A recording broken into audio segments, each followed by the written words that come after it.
info. Good morning, Francis. Good morning, Chris. How are you? Very good to hear from you again. Sabrina is here as well. Oh, hi, Sabrina. Good morning. Hi, how are you? Doing fine, Sabrina. Thank you for asking. Oh, you're welcome. You sound really Ready. chipper. You sound like you had your coffee. We had the Archbishop call this morning. He sounded like he was half asleep. Public auditor was like, the Vice Speaker Nelson sounded tired. But you sound like you're ready to go. Oh, yes. We have another community drive to walk-in testing for today. Yes. Right. Sabrina, yeah. In Manila, right? Yes, it will be in Manila from 3 p.m. to 6 p.m. at Manila Center near the Manila Night Market next to Santa Teresita Catholic Church in Manila. Mm-hmm. And this is open to all residents who are in the central area of Guam. So if you're living in Agana Heights, Asan, Mayna, Barigada, Chalampago, Ordot, Hagana, and then Mongmong, Totomayti, Sinahanya, Tamuning, and Tumon. So you are welcome to go there while supplies last. Individuals with COVID-19 symptoms are the ones to be tested. Mm-hmm. Were you at Estumbo yesterday? Oh, yes, I was, Sabrina, yes. Okay. And so how many people were at Estumbo? Wow, we have a lot of people there, Sabrina. I might not be right with my figures, but I know it's more than 100, more than 120, something like that. I'm sorry, I might not be able to give you the exact figures, but I know there'll be a JIT information that will be provided on that one. Right, yeah, because the release said that there were 112. That was the number of results that came in last night. Mm-hmm. And so I think that was only partial. Okay, it was only partial because, from FBLG, there were like 60 workers and employees, volunteers that were supposed to come down and get tested. And I wasn't sure if the 60 were part of the results that came out last night. Oh, yeah. Even Miss Sabrina, I have no idea. Nice try. Part of the 112. Nice try. Okay, so how many people are you expecting today? Wow. Because that's a lot. Yeah, with the coverage that we're thinking in the central area of Guam, I'm not so sure, but hopefully we still get a good number. Hopefully there'll be 100 or 100 more, things like that. But we will see. And I know public health is getting ready and being prepared. Like us always, for the past few days, we are here to provide this COVID-19 drive-through walk-in testing for everyone in the central area of Guam. Yeah. And so how many samples? You guys probably bringing, 200 and then backup and then another backup? I'm not sure with that number, Sabrina. It could be, but then again, yes, we're expecting with that number, hopefully, yes, we'll be able to provide whatever is needed to anyone who'll be coming there. And Francis, so people who are coming to get, tested, can we just go over the criteria that they need to meet in order to get the free community testing today at Manila?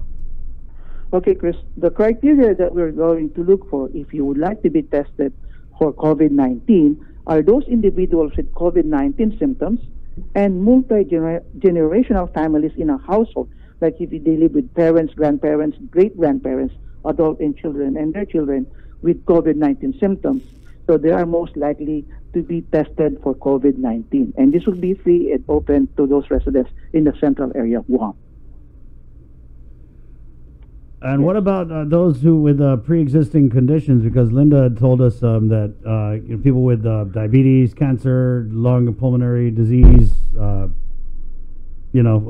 pre-existing comorbidities. With those pre-existing conditions, if they are being to be tested, I think so far from my listing right now that I'm checking, we are only attending to those symptoms, but with pre-existing conditions, we only have, so far from what I had right now, are the symptoms who have COVID-19 symptoms are the ones to be tested. But public health, they're going to be going out there to people that can't make it to homebound. Manila. Is that accurate, Francis? Are you guys doing the homebound testing for those people who are homebound? Good question. So if ever, what I know, Chris, right now is that if ever they went there and they are not able to meet that criteria, so nurses will be there to assess them. If ever they will not be able to meet the criteria, what would happen now is that we get their name and phone number, and we will be calling them back. Can you tell us So- about? Go No, go ahead. No, go ahead. No, go ahead. ladies first. No, because I'm going to move on to another. Oh, okay. When people get tested, right? So let's Uh-huh. say I go there, you guys do the swab. When do I get contacted about my results? Oh, the results, Chris, would be, as far as I know, it would be around 24 hours or in a day, but nonetheless, they would be called upon, okay, if ever, whatever the results of their test is. So a nurse or from public health would be calling them whatever the results are. So with the duration of how long will they receive their call, I'm not so sure on that part, Chris, but definitely someone from public health would provide them an information of the result from the test that they had on that day. Would they release, would they call them first before the numbers are released by the Joint Information Center at the end of the night?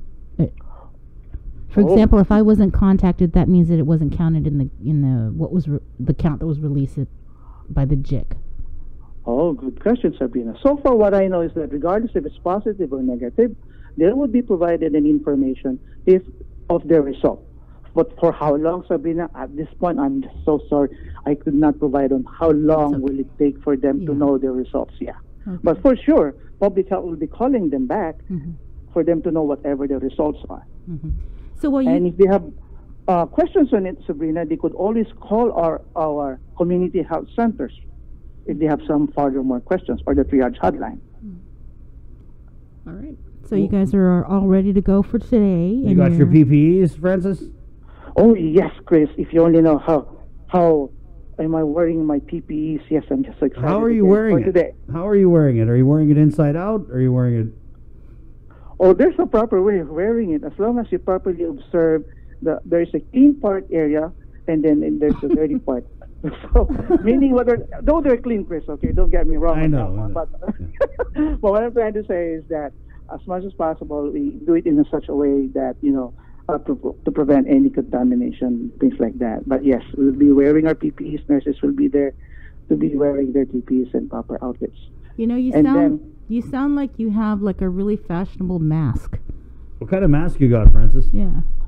Oh, I usually wear a N95 mask, but right now I'm wearing the surgical mask that we usually wear when you are out, things like that. But are you wearing like one that's like pimped out? Does it got like The flowers. flowers, on it. or because Bree likes to wear a special mask sometimes on special days. Oh, I'm not yet used to it for wearing some colored mask or whatsoever, but I'm just so simply wearing the surgical mask. Oh. Yeah, I know it's becoming a fashion trend. And I know, it's yeah. Mhm. nice designs. And I like the one that you were wearing the other day, Chris. I saw that on TV. Thank you. Green colored one. Yeah. Oh, wow. Yeah. Thank you. All right. Francis, what other information you have for the public out here? So we covered the community testing. We got all the info on that. Is there anything else that you want to add here so we can make it yes. worth it? Yes, Chris. By Friday on May 1st, from 1 to 4 p.m., the COVID-19 Community Drive to Walk-in Testing will be held at Agat Senior Center near the Department of Youth Affairs. And it will be free and open to all of our southern residents of Agat, Inarahan, Meriso, Piti, Santa Rita, Talapopo, Umarak, and Jonia. Okay. Okay? Are you going to be Yes. part of the group that's going to be heading out on Saturday to the congregate Sabrina. homes, to Hemlani's? Oh yes, we'll still be a part of that, and we look forward of having that conducted in those areas that you mentioned, Sabrina. Is there anything that these people should know? Well, first and foremost, they should have, other than knowing where to go to, they should bring their ID for identification as well. Please do not forget the ID for them to bring with them once they be interviewed for identification purposes. And during also, before I forget, Sabrina, Chris, in our COVID-19 testing, we also provide them our pamphlet or booklet, which provide information, a Guam guide to COVID-19, so that they would be continuously provided with information if ever they have the symptoms or whatsoever. So it's a nice booklet, a Guam guide, that provides information on what is COVID-19, definition of isolation and quarantine and other stuff that they could do with their kids, resources that they could do with their family as well. Is that online, this booklet? Oh, yes. Okay, maybe we could get a copy of that and we could share it or Yeah, something. Francis, how do we... You want me to WhatsApp you, or you want to send us an email? You seem like an email kind of guy. Email, yeah. I just send it to you by email, Chris. Yeah. Okay. So it's just Chris@KUAM.com. CHRIS. Okay. Or Sabrina. Chris. So let me write that down, Chris. Sorry, Yeah. I don't have my pen right now. So It's okay. Come again, I'll Chris, text you. I'll text you. Don't worry about you it. text me. Okay. Yeah, I got you. Great. All right, so thank you for calling in, Francis. Really appreciate your time. Was there anything else you wanted to get out? Well, as like what we always said, observe social distancing. Okay, and always wash your hands no less than 20 seconds. And please stay still at your home. If you don't need to get out, please don't. And if you're going out, don't forget to wear a mask. All right, thank you so much. Thank you, Francis. Thank you, Chris. Thank you, Sabrina. Okay. And thank you for having the ECHO team, Department of Public Health Social Services, in your radio show. You got it. You bring a lot of sunshine. You call Thank you. anytime, Francis. Thank you, Chris. Call in next week. Yeah, I'll text you. Also, Rachel, maybe we get you and Rachel on the line at the same time. That would just be all kinds of awesome. All right. Thanks, Chris. Thank you. Take care. Okay, bye. Francis from Public Health's ECHO team. Hey, let's keep it going now and go from the ECHO